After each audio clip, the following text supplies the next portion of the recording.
I have a FoodWISE recipe for us today. It's one that I've adapted from a website, Spend with Pennies, that I really like.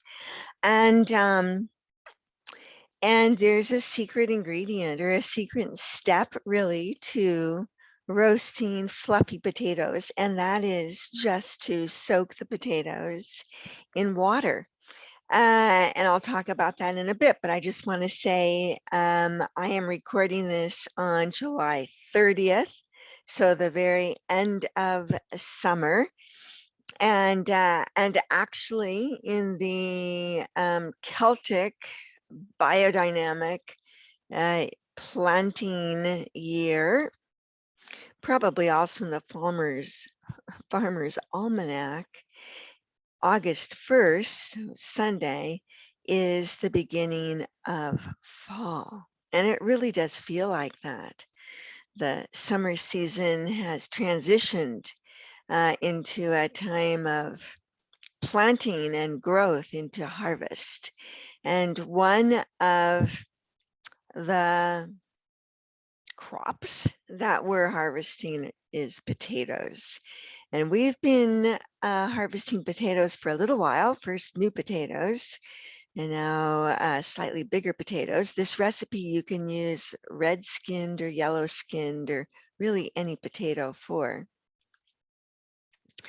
And I mentioned that it comes from Spend with Pennies.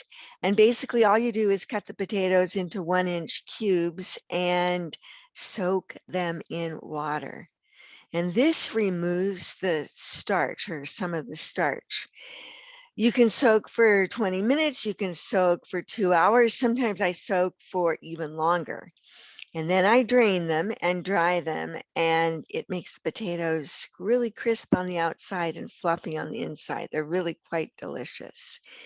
Now, once I've soaked and dried the potatoes, I make a little mix with olive oil and garlic powder and paprika. I use smoked paprika.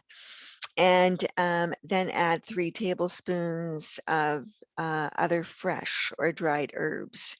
I have a lot of fresh rosemary, so I use fresh rosemary, and but also parsley and thyme. I use a lot of thyme, and salt, and of course salt and ground pepper to taste.